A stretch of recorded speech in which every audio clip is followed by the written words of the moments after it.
keep this. You can untighten it here and untighten it here, and you can change the position of this. Most guys want to keep this 30 to 35 degrees. Okay. So what that does is kind of keeps it out. It keeps it out of the cutter. But to me, straight 180, you know, keeps it out of the cutter more. But it changes the feel. It changes the way it cuts. You know, you can also. Hey, what's that? You need this too.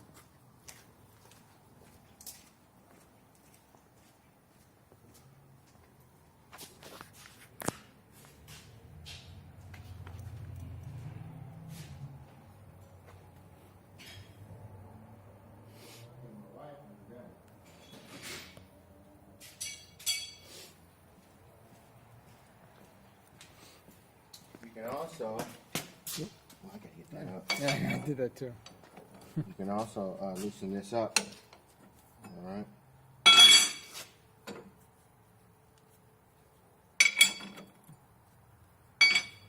And change this. Oh, okay. Okay. How that, you know, position. You need to get into an area and your cutter, you know, only cuts a certain way, or you're down to the last cutter and you need to cut a certain angle. You can change this, you know. I've gotten, you might, hold tight.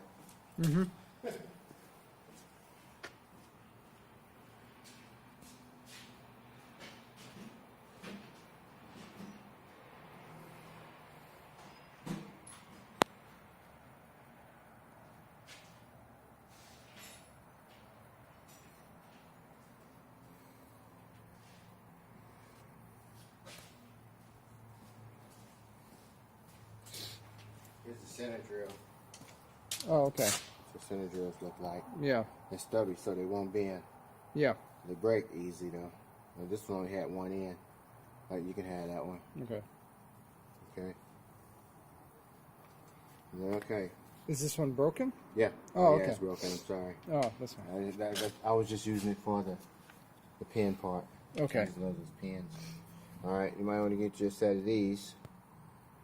Okay. These are angle gauges. Okay. If you need to cut something at 40 degrees, you know, you put this on your part, and you make your cutter, you know, rest up against that, you know. So it'll be 40 degrees. Just say, you know, it has to be 40 degrees on the outside. But it wouldn't be this cutter right here. It'd be a different kind of cutter. Then you can change this to match. You get it up to it. And say you had your part on there. You had your part on there and you want to match, you know, the angle like that. Okay. But of course it would be on the part. It would be square. And then you come up and match it. Then you'd have your 40 degrees and come in. Yeah. Get your 40 degree cut. Okay. I've had these for eons.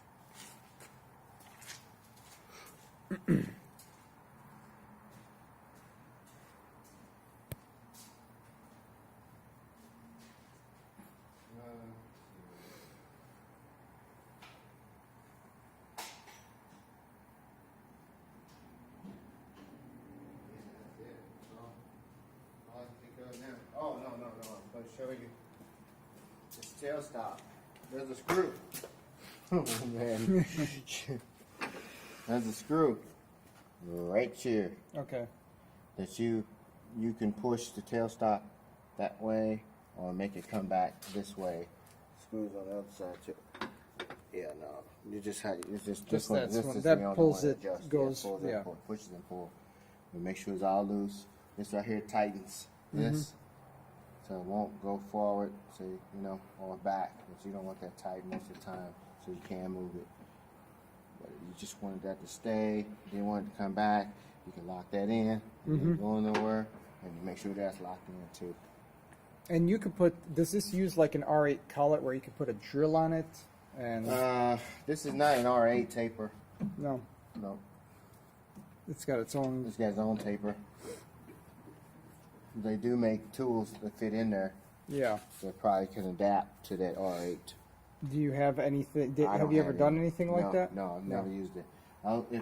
This right here, Mm-hmm. this chuck has always been big enough for me to open up. Oh, okay. That's a pretty big chuck. Yeah. So that's the chuck that you've used. Huh? That's like the chuck that you've used to do. Uh-huh. All right. It's always been big enough. If I had to do something, I always use my boring bar system. Okay. So on that chuck over there, you've turned the part while you've had a stationary end mill or a drill. Mm-hmm. Okay. Yeah. You see there's an end mill in there now? Yeah. What were you using? You Why just did you have an bore a end mill hole. in there? Just to bore a hole? Yeah. Because that's also the end mill that cuts like a center drilling. No, that's not a center drill. It isn't? No, it's not a center cut. So whatever I opened up, I already had a hole bigger than this. Oh, okay. Okay. Yeah, you never want to try to take off, like I said, no more than 100,000 anyway. So if you got a 1/4 inch hole and it needs to come up to this size, you need to take that hole up a couple more times Before you use get to this. that point. Because it'll work, but you won't like the results. Yeah. It'll be just be too a mess. large in the end, and it may push the part back. Okay. So, and you got to be going the right speed, and it's got to be sharp. Yeah. It's sort of the opposite of a mill, where your part's stationary on the mill, Mm-hmm. your It's tool's turning turning. the part, right. Your tool's stationary, the part's Right. turning. Right. And the part just comes right out this hole. Yeah. No, that hole is there if you have a part that's longer. That's longer. Yeah. Yeah, that needs to go through there. There's nothing coming out of that. No. But you got to be careful. You can't put a part in here too long just because there's a hole in there. You can't put a 12-foot piece on the end. It'll start wobbling around Yeah, too much. it will wobble.